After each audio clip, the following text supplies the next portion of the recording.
Hello students, in previous lecture we discussed photoelectric effect and black body radiations. अभी इस lecture में हम एक बहुत ही इम्पोर्टेंट टॉपिक करेंगे और उसका नाम है स्पेक्ट्रम, एटॉमिक स्पेक्ट्रा और emission absorption spectra, hydrogen spectra. इन सब एस्पेक्ट्स को we are going to discuss in this lecture. So let me start with spectrum. Spectrum नाम आपने पहले सुना है, स्पेक्ट्रम का मतलब क्या है? देखिए, आपने कभी ये सुना होगा कि जब प्रिज्म में से white light is passed it split into 7 colours. ये 7 कलर्स में स्प्लिट हो जाती है, यानी जब वाइट लाइट इज को पास करते हैं प्रिज्म में से तो इट स्प्लिट्स इनटू 7 कलर्स और A band of 7 colour is obtained and this band is called spectrum. इस बैंड को ही हम स्टूडेंट्स क्या बोलते हैं? स्पेक्ट्रम बोलते हैं। तो स्पेक्ट्रम तो हुई बात ये कि प्रिज्म में से वाइट लाइट पास की स्प्लिट होगी 7 कलर्स में, इसको हम बोलते हैं स्पेक्ट्रम। अभी स्पेक्ट्रम एक होता है कॉन्टिन्यूअस स्पेक्ट्रम और एक होता है discontinuous spectrum. Discontinuous spectrum. Continuous spectrum का मतलब क्या है? कॉन्टिन्यूअस नाम से ही पता है, the spectrum that is continuous, मतलब जिसमें कॉन्टिन्यूटी बनी रहती है, जिसमें जैसे मान लीजिए इसकी बात करें हम, ये जो स्पेक्ट्रम है this spectrum is continuous spectrum. मतलब क्या है इसका कि all the 7 colours are merged into each other, यानी सारे के सारे 7 कलर एक दूसरे में मर्ज हैं, इनको हम डिस्टिंग्विश नहीं कर सकते। These are not actually separated by any line, तो इसको हम बोलते हैं कॉन्टिन्यूअस स्पेक्ट्रम। डिसकॉन्टिन्यूअस स्पेक्ट्रम क्या होता है? जो स्पेक्ट्रम कॉन्टिन्यूअस ना हो उसको हम डिसकॉन्टिन्यूअस बोलते हैं, जिसमें कंटिन्यूटी नहीं होती है। हम इसको थोड़ा सा क्लियरली ऐसे समझ सकते हैं। भाई मान लीजिए 7 कलर्स आए, अभी आपने 7 कलर्स देखा है, रेनबो देखा होगा और प्रिज्म में भी 7 कलर आपने अवश्य देखे होंगे। तो वो 7 कलर्स हैं, वो आपको 2-3 कलर ही दिखते हैं, वो आपस में एक दूसरे में मर्ज होते हैं, बिल्कुल टच्ड है, मर्ज्ड है एक दूसरे में। लेकिन अगर मान लीजिए कुछ ऐसा स्पेक्ट्रम मिले आपको, भाई ये मान लीजिए वायलेट कलर आ गया, फिर बीच में स्पेस, फिर उसके बाद ब्लू कलर आ गया, ठीक है जी, इंडिगो आ गया, उसके बाद ब्लू, उसके बाद मान लीजिए ग्रीन कलर आ गया, yellow, orange, red, VIBGYOR, violet, indigo, blue, green, yellow, orange, red. मान लीजिए इस प्रकार से 7 कलर्स आपके पास आए हों कि these are little bit separated, तो उस ऐसे स्पेक्ट्रम को हम क्या बोल सकते हैं? Discontinuous spectrum. और अब तक आपने सिर्फ कंटिन्यूअस स्पेक्ट्रम ही देखा है, अब हम डिसकॉन्टिन्यूअस स्पेक्ट्रम को भी इस लेक्चर में शामिल करने वाले हैं। तो ये था हमारा स्पेक्ट्रम। अभी हम बात करते हैं, भाई जो स्पेक्ट्रम है एक और कैटेगरी होती है, एक होता है एमिशन स्पेक्ट्रम। स्पेक्ट्रम का जो प्लूरल होता है, स्पेक्ट्रम को हम स्पेक्ट्रा भी बोल सकते हैं। The plural form of spectrum is spectra. So जो स्पेक्ट्रम है वो होता है एमिशन स्पेक्ट्रम, एमिशन स्पेक्ट्रा, और एक होता है हमारा अब्जॉर्प्शन स्पेक्ट्रा। एमिशन और अब्जॉर्प्शन स्पेक्ट्रा, 2 प्रकार के स्पेक्ट्रा और हम गोइंग टू डिस्कस। तो एमिशन स्पेक्ट्रा क्या होता है? मान लीजिए आपके पास यहाँ पे कोई गैस है, suppose a gas is there, और इस या कोई ट्यूब है, सपोज एक डिस्चार्ज ट्यूब है मान लीजिए, या ट्यूब है, उस ट्यूब में कोई गैस भरी हुई है, उसमें हमने इलेक्ट्रिक स्पार्क दे दिया। क्या दे दिया? Electric spark. अब इलेक्ट्रिक स्पार्क दिया तो उससे क्या होगा? उससे एनर्जी एमिट होगी, यानी बर्निंग होगी, उससे एनर्जी एमिट होगी, और वो एमिटेड लाइट है, उस एमिटेड लाइट को, भाई सोचो एक बार, किसी गैस को हमने बर्न किया इलेक्ट्रिक स्पार्क देके, और बर्न करने से यहाँ से लाइट प्रोड्यूस हुई, उस लाइट को एनालाइज किया गया, और उस एनालाइज्ड लाइट से को फोटोग्राफिक प्लेट के ऊपर एनालिसिस किया गया, तो यहाँ जो स्पेक्ट्रम मिला उस स्पेक्ट्रम को ही हम क्या बोलते हैं? बेसिकली एमिशन स्पेक्ट्रा बोलते हैं। समझ में नहीं आया? फिर देखते हैं एक बार। भाई अगर मान लीजिए किसी गैस को हमने बर्न किया, मान लीजिए हेयर इज ए गैस, इसको हमने क्या किया? इलेक्ट्रिक स्पार्क देके बर्न किया। उसके बाद इसमें से क्या प्रोड्यूस हुई, लाइट। उस लाइट को हमने एनालाइज किया, उस बर्निंग लाइट को क्या किया, एनालाइज किया, फोटोग्राफिक प्लेट के ऊपर उसकी जो इमेज है वो देखी। उस इमेज में ऐसा पाया कि लाइट जो है कुछ इस प्रकार से लाइंस मिली, कुछ इस टाइप की लाइंस मिली, और इसी लाइंस को, ये जो लाइंस मिली इसको हम क्या बोलते हैं, एमिशन स्पेक्ट्रा बोलते हैं। और ये ब्राइट लाइंस हैं, ये लाइंस क्या हैं, ब्राइट लाइंस हैं। तो देखो ये अलग अलग लाइंस हैं, इसलिए इसको हम डिसकॉन्टिन्यूअस स्पेक्ट्रा भी बोलते, सॉरी हाँ डिसकॉन्टिन्यूअस स्पेक्ट्रा भी बोलते हैं। ये कॉन्टिन्यूअस था, ये अलग अलग लाइंस हैं तो डिसकॉन्टिन्यूअस स्पेक्ट्रा हम बोल सकते हैं इसको। ओके, तो ये क्या था, एमिशन स्पेक्ट्रा। बेसिकली हम बोल सकते हैं कि एमिटेड लाइट को, एमिटेड लाइट का पैटर्न ऑब्टेन किया, उस एमिटेड लाइट का जो ऑब्टेन्ड पैटर्न है उसी पैटर्न को हम क्या बोलते हैं, एमिशन स्पेक्ट्रा बोलते हैं। और हर गैस के लिए, हर सब्सटेंस के लिए अपना एक अलग स्पेक्ट्रा होता है, ये और यूनिक स्पेक्ट्रा होता है, यू कैन से। तो every substance have a unique spectra, unique spectra होता है। अभी हम बात करते हैं अब्जॉर्प्शन स्पेक्ट्रा की। अब्जॉर्प्शन स्पेक्ट्रा क्या होता है, अब मान लीजिए आपके पास, मैं इसको थोड़ा सा रब कर लेता हूँ यहाँ से, यस, अब्जॉर्प्शन स्पेक्ट्रा। मान लीजिए हमने यहाँ एक सॉल्यूशन ले लिया, I am taking here A solution, इसमें से मैंने वाइट लाइट पास की, सॉल्यूशन में से लाइट इज पास्ड। अब आपको पता है लाइट में 7 कलर्स होते हैं, देयर आर 7 कलर्स। तो ये जो 7 कलर्स की लाइट है, इसमें से वाइट लाइट पास की, तो यहाँ some part of the light, यानी इसमें 7 कलर्स हैं, VIBGYOR, these 7 colours constitute the light. ये लाइट पास की, तो इन 7 कलर्स में से कुछ कलर्स ये सॉल्यूशन अब्जॉर्ब कर लेता है। लाइट पास की, लाइट में 7 कलर है, पास करेंगे तो इनमें से कुछ कलर्स को क्या कर लेंगे, अब्जॉर्ब कर लेगा। अगर मान लीजिए यहाँ खाली होता, या इस लाइट को वैसे एनालाइज करते तो 7 कलर आते, स्पेक्ट्रम, कॉन्टिन्यूस स्पेक्ट्रम। लेकिन यहाँ से मान लीजिए इस कलर को और इस कलर को क्या कर लिया, इसने अब्जॉर्ब कर लिया। तो यहाँ जो स्पेक्ट्रा मिलेगा, मान लीजिए कुछ ऐसा स्पेक्ट्रा मिलता, सपोज ये स्पेक्ट्रा मैं बना रहा हूँ यहाँ पे, मतलब violet, indigo, blue, green, yellow, orange, red, 1 2 3 4 5 6 7, ये 7 कलर्स का है मान लिया। तो यहाँ मान लीजिए आपका ब्लू वाला जो है वो अब्जॉर्ब कर लिया इसने, तो ब्लू कितने नंबर वाला है, तीसरा। तो ये जो है ना, ये डार्क दिखेगा यहाँ पे। और कौन सा रखा है, येलो, यानी ये वाला। कुछ इस प्रकार का स्पेक्ट्रा हमें दिखेगा। यहाँ पे वायलेट कलर, यहाँ पे इंडिगो, यहाँ कुछ नहीं दिखेगा। उसके बाद यहाँ पे ग्रीन, उसके बाद यहाँ ऑरेंज और यहाँ रेड। मैं फिर बता रहा हूँ, आई रिपीट, लाइट को पास किया, और ये लाइट पास की हुई है स्टूडेंट्स, तो इसमें से कुछ colours, some of the colours, ये जरूरी नहीं है कि ये 2 कलर ही, कुछ कलर्स अब्जॉर्ब हो जाएंगे। और ये जो लाइट के कुछ कलर्स अब्जॉर्ब हो जाएंगे, उन कलर्स की जगह पे आगे डार्क लाइंस दिखेंगी, और इस प्रकार का जो स्पेक्ट्रा प्राप्त होगा उसको हम क्या बोलते हैं, उसको हम बोलते हैं अब्जॉर्प्शन स्पेक्ट्रा। अब्जॉर्प्शन स्पेक्ट्रा में डार्क लाइंस होती हैं, ये जो डार्क एरिया होता है ये अब्जॉर्प्शन को शो करता है, और जो ब्राइट होता है वो किसको शो करता है, एमिशन स्पेक्ट्रा को शो करता है। मैं कंक्लूड कर देता हूँ पूरा। स्पेक्ट्रम आपको पता लग गया, जैसे एक सिंपल एग्जांपल जैसे आप देख पाएँ कि वाइट लाइट को पास किया तो 7 कलर की जो बैंड होती है that is called spectrum. 2 type का होता है, कंटिन्यूअस, डिसकंटिन्यूअस। आपस में मर्ज होता है, कलर्स एक दूसरे में मर्ज होते हैं तो कंटिन्यूअस। अगर अलग अलग हैं, जैसे ये अलग अलग हैं, तो ये होगा डिसकंटिन्यूअस स्पेक्ट्रा। एक होता है एमिशन स्पेक्ट्रा, एक होता है अब्जॉर्प्शन। एमिटेड लाइट को एनालाइज किया, स्पेक्ट्रम ऑब्टेन्ड, एमिशन स्पेक्ट्रा।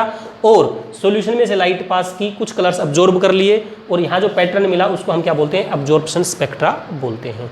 तो ये था हमारा स्पेक्ट्रम। अभी एक एटॉमिक स्पेक्ट्रा, एक वर्ड आता है atomic spectra.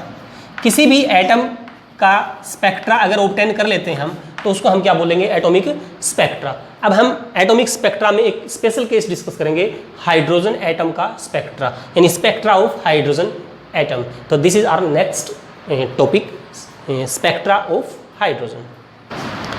Hydrogen spectrum is the next topic. मान लीजिए हेयर इज ए कंटेनर और इसके अंदर hydrogen gas is filled, hydrogen gas इसमें हमने दिया इलेक्ट्रिक डिस्चार्ज, इलेक्ट्रिक डिस्चार्ज।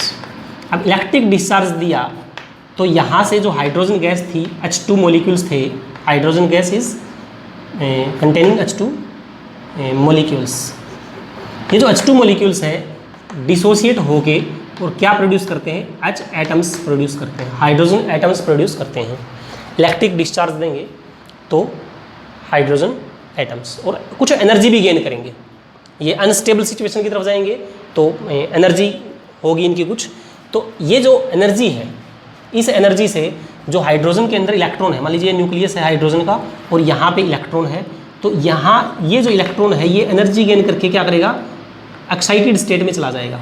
ये स्टेट्स हैं इसके अलग अलग। तो इलेक्ट्रॉन एनर्जी गेन करेगा, it will jump to upper level, फिर कहाँ चला जाएगा, और अपर लेवल में, और अपर लेवल में, यानी जितनी ज़्यादा एनर्जी गेन करता जाएगा ये अपर लेवल में चलता चला जाएगा। इलेक्ट्रिक डिस्चार्ज दिया हमने गैस को, इलेक्ट्रिक डिस्चार्ज देने से क्या हुआ, हाइड्रोजन सप्लीट हुआ, H एटम, हाइड्रोजन एटम, और हाइड्रोजन एटम का जो एक इलेक्ट्रॉन है, हाइड्रोजन एटम के अंदर एक इलेक्ट्रॉन होता है, वो इलेक्ट्रॉन एनर्जी लेके अपर स्टेट में पहुंच जाता है। लेकिन जब वापस आएगा, जब इलेक्ट्रॉन अपर लेवल से वापस पहुंचेगा तो क्या करेगा, एनर्जी छोड़ेगा। क्या बताया मैंने कहा कि अगर मान लीजिए यहाँ से इलेक्ट्रॉन एनर्जी गेन करेगा तो ये ऊपर जाएगा, और अगर यहाँ इलेक्ट्रॉन एनर्जी छोड़ देगा तो वापस it will jump down to the lower cell, lower level पे जंप कर जाएगा। ठीक है जी। तो यहाँ लोअर जंप पे करेगा तो एनर्जी निकलेगी, और उस एनर्जी जो निकली या रेडिएशंस निकली, उस रेडिएशंस को एनालाइज किया गया, और वो एनालाइज करने से जो एनालाइज करेंगे उसी जो एनर्जी निकली उसका हमने एनालिसिस किया, और उससे जो एनालिसिस से जो पैटर्न बना, जो स्पेक्ट्रम बना, उसको हम क्या बोलते हैं, हाइड्रोजन स्पेक्ट्रा बोलते हैं। तो ये आपको समझ में आ गया होगा, क्लियर हो गया होगा। अभी हम थोड़ा सा और आगे बढ़ते हैं। अभी मान लीजिए यहाँ आपके पास ये फर्स्ट सेल है, ये सेकंड सेल है, ये थर्ड सेल है, ये फोर्थ सेल, और इसके अराउंड काफ़ी सेल्स हैं।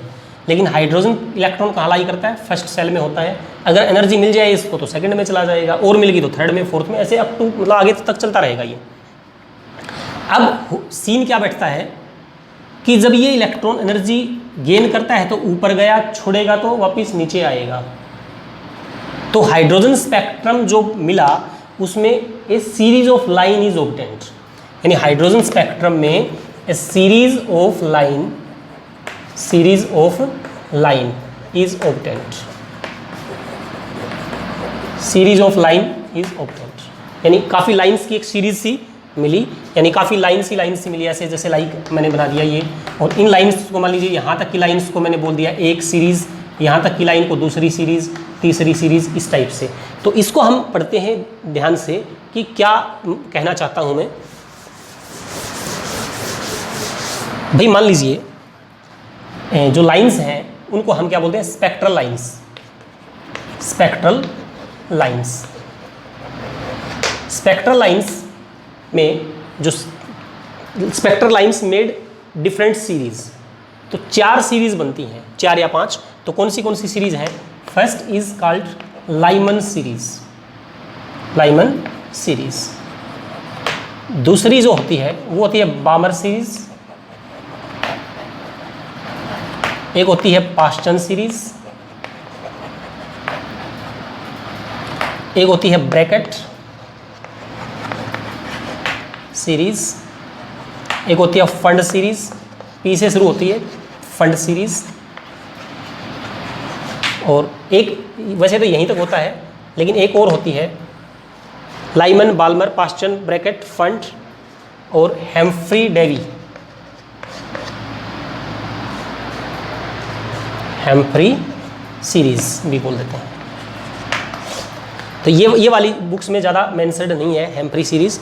तो देर आर 4 सीरीज बेसिकली, ये 5वीं भी आप ऐड कर सकते हो, Lyman series, Balmer series, Paschen, Brackett, Pfund, Humphry. तो ये आपके पास 5 सीरीज हो गई। क्या मतलब है इनका, ये सीरीज़ क्या शो करना चाहती हैं, इसका मतलब ये है, लाइमन सीरीज से मैं बात करना चाहूँगा भाई। लाइमन सीरीज क्या है? अगर हाइड्रोजन एटम का मान लीजिए न्यूक्लियस है और ये सेल्स हैं हाइड्रोजन एटम में, और मैंने कहा था कि एनर्जी लेके ये इलेक्ट्रॉन जंप करके ऊपर चला जाएगा। अगर गए हुए इलेक्ट्रॉन्स कहीं से भी इलेक्ट्रॉन अगर जंप करता है to the first level, electron energy gain करता है, ऊपर चला गया, ऊपर से जब वापस आएगा तो ये यहाँ भी गिर सकता है, यहाँ भी गिर सकता है, यहाँ भी गिर सकता है। अगर कहीं से भी इलेक्ट्रॉन एनर्जी छोड़ के और वापस अगर फर्स्ट लेवल पे आता है तो वहाँ जो लाइन मिलेगी, एक इलेक्ट्रॉन आया, एक लाइन, दूसरा और इलेक्ट्रॉन आया, क्योंकि उस सैंपल के अंदर million billion of hydrogen atoms were there, तो दूसरी, तीसरी, तो इस प्रकार से series of line is obtained. यानी कहीं से भी इलेक्ट्रॉन, मान लीजिए यहाँ से इलेक्ट्रॉन फर्स्ट पे आया तो ये भी लाइमन सीरीज कहलाएगी। यहाँ ये, ठीक है जी, यहाँ पे, यानी कहीं से भी इलेक्ट्रॉन, किसी भी सेल में से इलेक्ट्रॉन फर्स्ट लेवल पे आके गिरता है तो वहाँ जो एनर्जी निकलेगी वो क्या बनाएगी? आपकी लाइमन सीरीज बनाएगी। यानी लाइमन सीरीज में सपोज जो N1 है ना, N1 का मतलब जहाँ पे इलेक्ट्रॉन गिरता है बेसिकली, जैसे यहाँ गिरा तो N1 की वैल्यू 1 होती है ऑलवेज, ध्यान रखना। लाइमन सीरीज के केस में N1 क्या होता है? 1। लेकिन N2 जो है वो क्या हो सकता है? N2 का मतलब कहाँ से इलेक्ट्रॉन आया, वो हो सकता है 2, 3, 4, 5 और अप टू इन्फिनिटी कितना भी हो सकता है। बाल्मर सीरीज का मतलब क्या है? कहीं से भी इलेक्ट्रॉन जब सेकंड लेवल पे आके गिरता है, ये फर्स्ट लेवल था, ये सेकंड, तो यहाँ सेकंड लेवल को हम क्या बोलेंगे? N1 बराबर 2। तो बाल्मर सीरीज क्या होगा? कहीं से भी इलेक्ट्रॉन आया और सेकंड पे आके गिरा। अब सेकंड पे आके गिरेगा तो N2 की वैल्यू, ये तो है नहीं कि फर्स्ट से सेकंड पे गिर जाएगा, ऊपर से आके, तो N2 की वैल्यू कहाँ से शुरू हुई? 3, 4, 5 एंड अप टू। यहाँ पे पास्चन का मतलब क्या होता है? जब कहीं से भी इलेक्ट्रॉन आया और थर्ड लेवल पे फॉल होता है और यहाँ पे क्या हो जाएगा आपका 4, 5, 6 इस टाइप से। और ब्रैकेट सीरीज क्या होती है? जब इलेक्ट्रॉन फोर्थ सेल में गिरता है और N2 क्या हो जाएगा? 5, 6, 7 और अप टू। पीफंड का मतलब क्या होता है, या फंड सीरीज भी बोल देते हैं इसको, तो N1 बराबर क्या होगा? 5, यानी कहीं से भी इलेक्ट्रॉन आया और फिफ्थ सेल में गिरता है आके, और N2 क्या होगा? 6, 7 टाइप ऐसे। और हेम्फ्री का मतलब है N1 बराबर 6, यानी कहीं से भी इलेक्ट्रॉन सिक्स सेल में गिरता है तो हेम्फ्री सीरीज बनेगी। This is the most important topic, ये आपको समझ में आना चाहिए कि क्या मतलब है इसका। मैं इसको कंक्लूड कर देता हूँ, शायद आपको अच्छे से समझ में आ जाए। हाइड्रोजन एटम है, अब सैंपल था हाइड्रोजन गैस का, उसमें million billion of atoms are there, तो हर हाइड्रोजन एटम के पास एक इलेक्ट्रॉन है। तो एनर्जी गेन करेंगे तो हर एटम का इलेक्ट्रॉन कोई फर्स्ट से जंप करके थर्ड में चला गया, किसी में फिफ्थ में चला गया, किसी में सेवन्थ में चला गया। अब मान लीजिए वापस एनर्जी छोड़ते हैं जंप किए हुए इलेक्ट्रॉन, तो वो एनर्जी को छोड़ेंगे तो डिफरेंट लाइन्स आर ऑब्टेन्ड। तो सभी को कैटेगराइज कर दिया भाई, कहीं से भी इलेक्ट्रॉन अगर फर्स्ट में आता है, मान लीजिए मिलियंस 50,000 एटम थे और उस 50,000 में से मान लीजिए 10,000 एटम्स की एनर्जी छोड़ के और फर्स्ट लेवल पे जंप कर रहे हैं, तो 10,000 लाइन्स विल ऑब्टेन्ड। मतलब एक बार अगर जंप करता है, मान लीजिए ये इलेक्ट्रॉन किसी एक पर्टिकुलर एटम का एक इलेक्ट्रॉन इधर जंप करता है तो ये एक लाइन बनी। दूसरा एक और एटम है, मान लीजिए यहाँ से जंप करके यहाँ आया तो दूसरी लाइन, तीसरी लाइन, चौथी लाइन, पांचवी लाइन। तो इस प्रकार से many lines combine to form a series. कई लाइन्स मिलकर क्या बनाती हैं? एक सीरीज बनाती हैं। तो फर्स्ट में गिरता है तो लाइमन सीरीज, 2 में गिरता है तो बाल्मर, 3 में गिरता है तो पास्चन, अगर कहीं से भी आके फोर्थ सेल पे डाउन आता है तो क्या बोलेंगे? ब्रैकेट। और इसी प्रकार से ये मैंने आपको बता दिया है। अब एक बात और, ये इन्फॉर्मेशन है कि लाइमन सीरीज जो होती है, लाइमन सीरीज वो ये इसका जो रीजन होता है, लाइमन सीरीज का रीजन होता है वो अल्ट्रा वायलेट रीजन होता है, यूवी, अल्ट्रा वायलेट। बाल्मर का जो होता है वो होता है विजिबल रीजन। और बाकी जो ये है 1, 2, 3, ये 4 आएगा, सॉरी ये 5, 6, तो ये बाकी जो हैं ये इंफ्रा में आती हैं। इसका मतलब क्या है? ये कई बार नीट में पूछा भी गया है भाई किस रीजन में कौन सी लाइट होती है। इसका मतलब ये है कि लाइट जब एमिट करता है, इलेक्ट्रॉन ऊपर से जंप करके लाइट एमिट होती है, तो जो एमिटेड लाइट है उसकी जो रेंज है, फ्रीक्वेंसी की रेंज, वो इस केस में कहाँ आएगी? अल्ट्रावायलेट रीजन में आएगी, इसकी विजिबल रीजन में आएगी, इसकी सबकी इंफ्रा रीजन में आएगी, इंफ्रारेड रेज रीजन में आएगी। तो यहाँ ये था हमारा स्पेक्ट्रम, हाइड्रोजन का स्पेक्ट्रम। हाइड्रोजन को ही हमने क्यों लिया, या जो साइंटिस्ट थे उन्होंने हाइड्रोजन को ही क्यों चूज़ किया, क्योंकि इसमें एक इलेक्ट्रॉन है और एक इलेक्ट्रॉन को स्टडी करना मतलब थोड़ा ईजियर होता है। अगर मान लीजिए मोर देन 1 इलेक्ट्रॉन है तो कॉम्प्लेक्स सिचुएशन हो जाएगी, एक एटम के अंदर ही इतने इलेक्ट्रॉन है तो कितने जंप करेंगे, कितने आएंगे, और कई इकट्ठे इलेक्ट्रॉन हो गए तो मतलब कॉम्प्लेक्स हो जाएगा, it will be very complicated situation. तो हमने हाइड्रोजन को स्टडी किया। अभी हाइड्रोजन के इस सीन के बाद हम आगे बढ़ते हैं। नेक्स्ट जो आता है एक बहुत ही इंपॉर्टेंट फार्मूला है कि यहाँ से अगर इलेक्ट्रॉन गिरा, सोचना यहाँ से इलेक्ट्रॉन गिरा तो क्या निकलेगी, एनर्जी निकलेगी। वो जो एनर्जी निकली और रेडिएशंस निकली, उस रेडिएशंस की अगर आपको कोई कहे भी फ्रीक्वेंसी निकालो, आपको कहे भी लैम्डा निकालो, आपको कहे वेव नंबर निकालो, आपको कह दिया कि एनर्जी क्या होगी उसकी, तो इस प्रकार की अगर चीज़ आपसे पूछ ली जाए कि यहाँ जो आपको कहा भी किसी हाइड्रोजन एटम के अंदर इलेक्ट्रॉन 5th सेल से 2nd सेल में गिरा तो एनर्जी लिबरेट हुई, और वो एनर्जी लिबरेट हुई उसकी वेवलेंथ क्या होगी, उसकी फ्रीक्वेंसी क्या होगी, उसकी एनर्जी क्या होगी, इसका वेव नंबर क्या होगा, ये सब निकालने के लिए हमारे पास एक फार्मूला है। उस फार्मूले को हम पढ़ते हैं। The formula by which we can calculate wavelength, frequency, wave number, energy of course of emitted light when electron jump down from higher level to lower level। तो वो फार्मूला क्या है, वो फार्मूला रेबर्ग फार्मूला बोलते हैं इसको, रेबर्ग फार्मूला।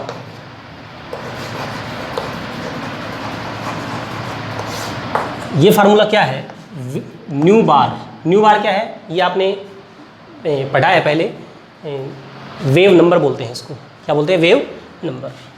वेव नंबर होता है number of waves per unit length, यानी किसी पर यूनिट लेंथ के अंदर कितनी वेव्स आ जाती हैं। जैसे मान लीजिए यहाँ से एक वेव, दूसरी वेव, तीसरी वेव, इस टाइप से, तो पर यूनिट लेंथ में कितनी वेव आती हैं ये आपको पता है। तो दैट्स इक्वल टू 1 लैम्डा, ये फार्मूला होता है आपका।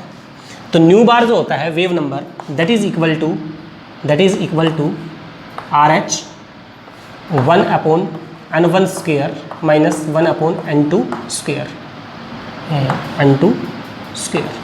तो इस फार्मूले की हेल्प से हम कैलकुलेट कर सकते हैं क्या, वेव नंबर। कैसे, देखिए यहाँ पे जो RH है ना वो क्या है, here RH is Rydberg constant, Rydberg's constant, और इसकी वैल्यू होती है 109,677 सेंटीमीटर माइनस 1, ये इसकी वैल्यू होती है। RH इज इक्वल टू एक 109,677 पर सेंटीमीटर, ध्यान रखना पर सेंटीमीटर क्या होती है, पर सेंटीमीटर। तो ये RH की क्या होती है, वैल्यू होती है। इस RH की वैल्यू को पुट करेंगे। अब N1 क्या है, N1 इज क्या होता है, N1 मैंने आपको बताया था कुछ देर पहले, जहाँ इलेक्ट्रॉन गिरता है, वेयर इलेक्ट्रॉन फॉल, ये वाला।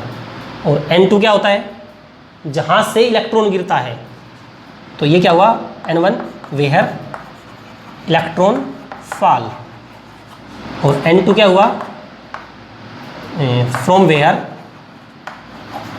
इट फॉल, है ना, फ्रॉम वेयर इट फॉल। ये कहाँ से गिरता है, ये वाला N2। N1 जहाँ गिरता है, N2 जहाँ से गिरता है।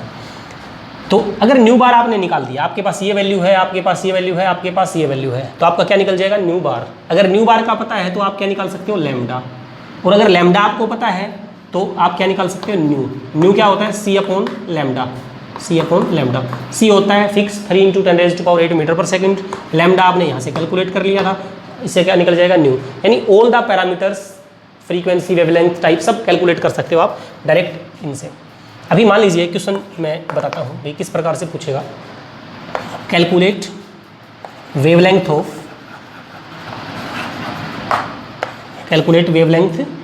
Of first line of Lyman series, ये क्वेश्चन है। Calculate wavelength of first line of Lyman series. अभी लाइमन सीरीज आ गया, इसका मतलब N1 की वैल्यू 1 है, ये ध्यान रखना। किसी भी सीरीज का नाम दे दिया तो उससे आपको N1 की वैल्यू पता चल गई। इसका मतलब इलेक्ट्रॉन 1 नंबर पे गिरा है लाइमन। अगर बाल्मर है तो N1 की वैल्यू 2 होती, पास्टन है तो 3 होती, ब्रैकेट है तो 4 होती, पी फंड है तो 5 होती, पी फंड को फंड भी बोल देते हैं, फंड होता है वैसे, 5 होती, और हेम्फ्री है तो 6 होती। तो लाइमन के लिए N1 की वैल्यू, इसको मैं करते हैं आगे, N1 is equal to 1। Lyman series में N1 की वैल्यू क्या हुई 1, और N2 की वैल्यू क्या है, देखिए फर्स्ट लाइन का मतलब मान लीजिए हेयर इज हाइड्रोजन एटम, यहाँ पे यहाँ इलेक्ट्रॉन था, मान लीजिए यहाँ फर्स्ट लाइन का मतलब अपने से अपर वाली से गिरती है तो फर्स्ट लाइन, मैं थोड़ा सा क्लियर कर देता हूँ इसको, यहाँ इलेक्ट्रॉन को गिरना है, ये N1 बराबर 1 हो गया। अगर यहाँ से गिरता है जस्ट ऊपर वाली से तो फर्स्ट लाइन, यहाँ से गिरता है तो सेकंड लाइन, यहाँ से गिरता है तो थर्ड लाइन, और अगर इन्फिनिटी से गिरता है तो उसको हम बोलते हैं लिमिटिंग लाइन। क्या बोलते हैं? Limiting line. ये ध्यान रखना, ये पूछ लेते हैं कई बार, calculate wavelength of limiting line of Lyman series. तो लिमिटिंग का मतलब क्या होता है? इन्फिनिटी से जब इलेक्ट्रॉन गिरता है तो उसको हम लिमिटिंग लाइन बोलते हैं। तो N1 क्या हो गया 1, तो N2 की वैल्यू आपको समझ में आ गई होगी, फर्स्ट लाइन इज क्या हो गया 2। RH तो आपको पता ही है 109,677 सेंटीमीटर -1। इन सब वैल्यूज को you will put and find nu bar, और अगर न्यू बार पता है तो यहाँ पे आप 1/λ भी ले सकते हो न्यू बार की जगह पे 1/λ, तो you can calculate the answer. और आंसर पता है किसमें आएगा? Lambda will came into centimetre. क्यों? बिकॉज RH की वैल्यू हमारे पास किस में है? सेंटीमीटर में है। इनकी यूनिट नहीं होती, ये सेंटीमीटर में है, तो ये वाली किसमें आएगी? सेंटीमीटर में आएगी। सो इस टाइप से न्यूमेरिकल्स पूछ सकते हैं। इसमें एक दो इन्फॉर्मेशन मैं आपको और ऐड कर देता हूँ। एक ये तो था रेबर्ग फार्मूला, एक नाम था Balmer formula. Balmer formula it's very similar to Rydberg formula, यानी ये इस जैसा ही है। अब बाल्मर का नाम आता है तो इसका मतलब N1 की वैल्यू क्या? 2। अगर मैं यहाँ पे 2 पुट कर दूँ तो मेरे पास फार्मूला क्या बना? ये बना RH और 1/n की जगह पे 2 स्क्वायर और -n2 स्क्वायर। तो इस फार्मूले को हम क्या बोलते हैं? बाल्मर फार्मूला भी बोल सकते हैं। लेकिन क्योंकि हमें हमारा रेबर्ग से काम चल रहा है तो हम इसको इग्नोर कर सकते हैं, मतलब कोई दिक्कत वाली बात नहीं है। तो ये this is the main important formula. अभी इससे रिलेटेड मैं कुछ और इंपॉर्टेंट पॉइंट्स बताने वाला हूँ, बने रहिए मेरे साथ।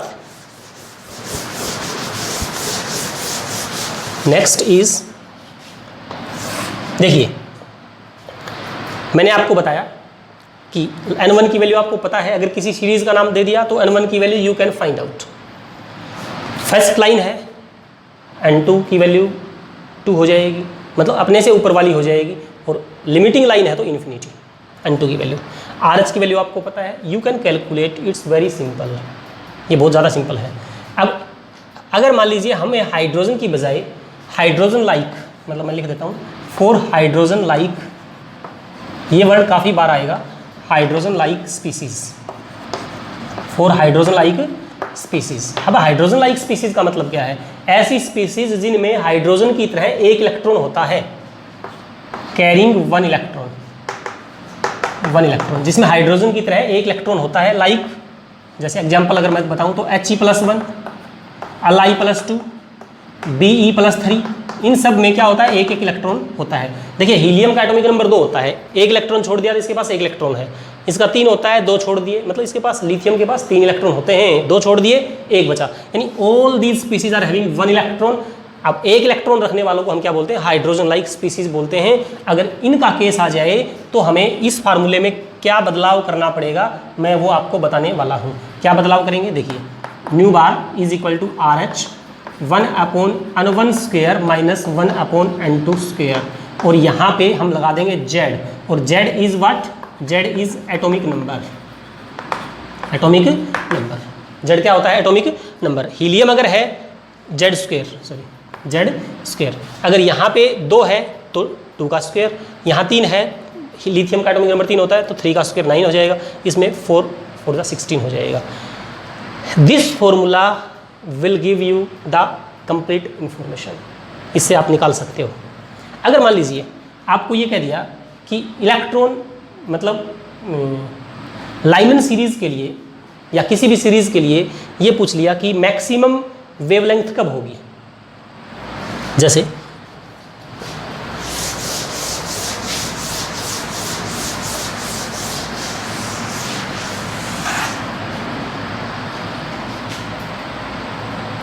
जैसे मान लीजिए आपके पास ये है,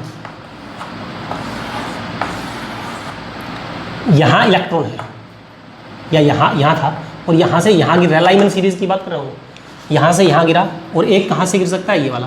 अब यहाँ गिरा और अपने से ऊपर वाली से गिरा तो इसको तो हम बोलेंगे कौन सी लाइन, इसको हम बोलेंगे फर्स्ट लाइन। और इन्फिनिटी से गिरा तो इसको हम क्या बोलेंगे, लिमिटिंग लाइन। अब देखिए फ्रीक्वेंसी या वेवलेंथ की अगर बात करें, यहाँ मैं लैम्डा लिख सकता हूँ।